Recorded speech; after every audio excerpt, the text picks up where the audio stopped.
Finally, graduation day was here. I should have been excited, and part of me was, but deep down, I wished things were different. I was slowly starting to accept the fact that I might be single for a long time, and honestly, I couldn't blame anybody but myself. My mom came to my graduation along with Renee and Marie.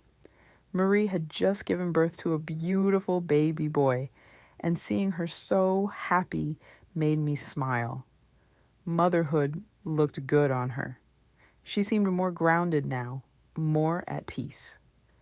Renee was still living her fast life and getting money however she could, but I had to admit, she looked like she was enjoying every second of it. Warren and Monty came too, mainly to support Israel during graduation, and seeing him there, looking successful, confident, and put together, almost broke me. I couldn't stop thinking, that should have been my future. I ruined everything. Why did I make the choices I made? I guess people are right when they say the grass isn't always greener on the other side. Israel couldn't even look me in the eye anymore. Every time I tried to speak to him, he looked the other way, like I wasn't even there. And honestly, I deserved it. After graduation, all of us went out to eat together. Me, my mom, Renee, Marie, Warren, Monty, Israel, and Lolita. The whole dinner felt uncomfortable, even though everyone tried to keep the mood light. We laughed, reminisced, and talked about old memories. But every time I looked toward Israel, it was like I didn't exist. He talked around me, past me, through me, and every second of it hurt. After dinner, Lolita pulled me to the side. The look on her face instantly told me she wanted answers. "What's really going on between you and Israel?" she asked softly. I looked down before answering. Things just fell apart. It's my fault. I messed up and I feel terrible about it. "Baby, it can't be that bad," she said. "My son still loves you, whether he wants to admit it or not. He's just hurt right now." I shook my head slowly. I don't know. He can barely stand to look at me. "Time heals things," she said gently. "You two have been through too much together for this to be the end." Then her expression changed slightly. "I still need your help telling him about Stone," she said. I looked up at her. "How are things going with you two?" A small smile crossed her face. "He asked me to marry him, and I said yes." For a second, I forgot about my own problems and smiled. "Oh, that's big. I'm happy for you. I just need Israel to meet him first," she continued. "I want my son to walk me down the aisle." "Well, I'm sure he'll like him," I said carefully. "Stone seems like a nice man." "I hope so," she replied quietly. "He'll be coming back home with me after graduation, so I guess that'll be the right time." I nodded slowly, though something about the conversation felt heavier than I could explain. And deep down, I knew things were about to change again. I decided to move back home too.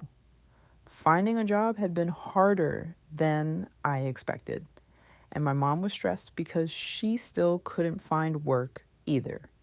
Her unemployment had run out, and she had been surviving off assistance.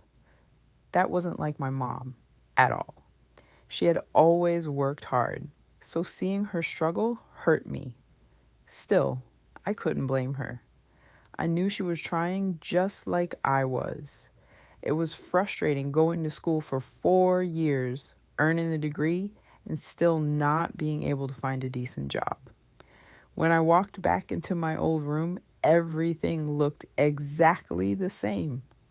My mom hadn't changed a thing.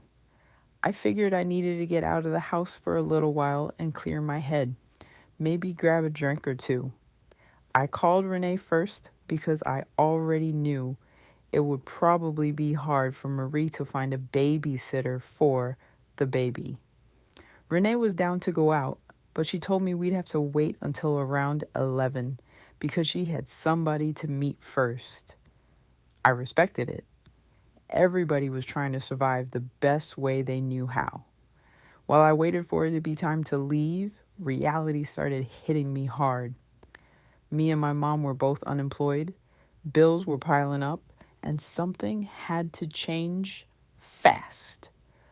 2 grown women living in the same house with no income? That situation wasn't going to last long. I kept wondering what this big surprise was that my mother wanted to tell me. Lately, every time we talked on the phone, she sounded happier than I had heard her in a long time. She was full of energy and always smiling about something. She better not be dating somebody, I thought. After I got all my things unpacked at my mom's house, she started cooking dinner. I was hungry too. I was about to head out and chill with my boys for a little while until dinner was ready, but my mom kept insisting I stay home. "What's going on, Ma?" I asked. "Why are you acting like you don't want me to leave the house?" She looked nervous for a second before finally speaking. "Listen, sweetie, I have something to tell you, and I guess I'm just going to come out and say it." "All right then," I said. "Spill it." A small smile crossed her face.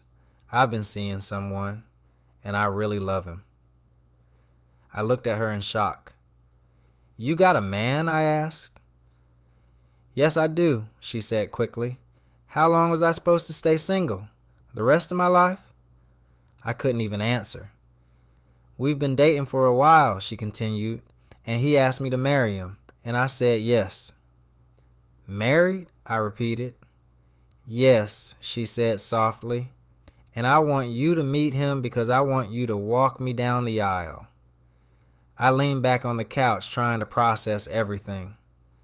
"So you just pop up and tell me you're getting married?" I asked. "Why you ain't tell me about this dude before now?" "I guess I was nervous," she admitted. "I wanted to tell you face to face, but you hadn't come home in a while. We were already dating the last time you visited, but back then it was too early to know things would get this serious."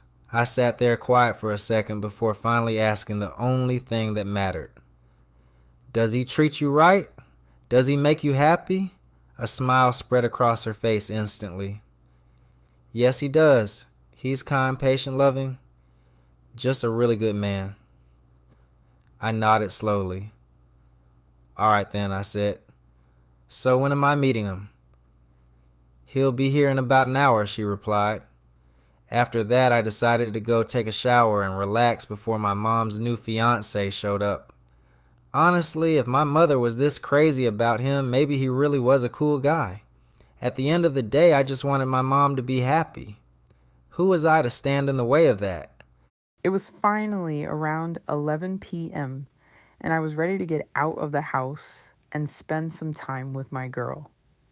Renee pulled up about 10 minutes late, but I wasn't tripping. "What's up, girl?" I asked as I got in the car. "Nothing much," she laughed. "Just got finished handling some business. I'm telling you, this lifestyle is crazy. Men really out here paying just for attention and company." I shook my head and laughed. "Girl, you got that. I'm not that desperate yet," I joked. "Besides, if I joined your hustle, all the men would want me, and you wouldn't make no money." We both burst out laughing. "So where we headed?" I asked. "We going downtown?" she said. "This little lounge be packed, the music good, and the men always looking fine. You might find you somebody tonight." "Girl, I'm not worried about no men right now," I said.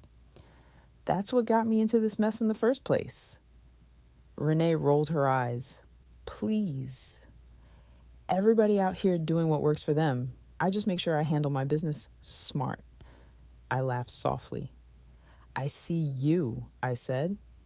"Meanwhile, I need a real job. Things getting stressful at home?" Renee glanced over at me. "I'm serious, D. Fast money changes things quick. I'm going to introduce you to a couple girls I know. They were nervous at first too, but now they making good money. I stayed quiet for a second. Honestly, the idea sounded tempting. Me and my mom were both broke, bills were piling up, and we had already gotten a final notice on the gas bill. Cable we could survive without. Hot water? Not so much. I don't know, I admitted. I'm still nervous about all that. Girl, you overthinking it, Renee said. Just try it one time if you need quick money. If you hate it, then don't do it again. We finally pulled up to the lounge and fixed ourselves up before walking inside. The place was packed. Music blasting, people dancing, everybody looking good. Honestly, a single woman could have had her pick of whoever she wanted in there. There go Kita, Renee said. Come on. We walked over, and she introduced me to two more girls named Sunny and Keisha. Everybody seemed cool, but something about Sunny's snake tattoo looked strangely familiar. I just couldn't figure out why. We all headed to the bar for drinks, while Renee kept trying to convince me to join their little hustle. The more she talked, the more tempting the money sounded. And honestly, that scared me. Still, for the moment, I pushed everything to the back of my mind. I just wanted to dance, forget my problems for a while, and enjoy the night. I heard the doorbell ring while I was getting dressed. Man, this dude better not be some goofy looking clown either. I walked out of my room toward the living room and nearly lost my balance when I saw his face. It was him, the same man connected to my uncle's death.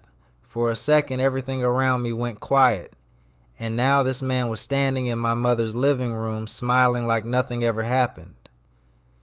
"Sweetie, this is Stone," my mother said happily. "Stone, this is my son Israel." Stone looked at me with this slick little grin on his face. I didn't even want to shake his hand, but I wasn't trying to upset my mom. "What's up?" I said coldly. "Hey, young blood," Stone replied. "Your mother talks highly about you." "Is that right?" I said sarcastically. "Funny. I just found out about you an hour ago." "All right, enough," my mom interrupted nervously. "Let's sit down and eat." "Y'all go ahead," I said. "I just remembered I gotta handle something." My mother immediately pulled me aside into her room. "What's your problem?" she asked after shutting the door. "Nothing," I answered quickly. "Boy, I know you better than anybody," she said. "You never turn down my cooking, and I can tell something is wrong." I looked away. "Seriously, it's nothing. Y'all enjoy your night. I'll come back later." Then I asked quietly, "What time is he leaving?" She looked confused. "He might stay the night," she admitted. The second she said that, I already knew I wasn't staying there. "Well, I'll come back tomorrow then," I said. "Don't walk out like this," she said. "If you got something to say, then say it. We grown." But I couldn't tell her the truth. Not yet. I hugged my mother, kissed her on the cheek, and went back to my room.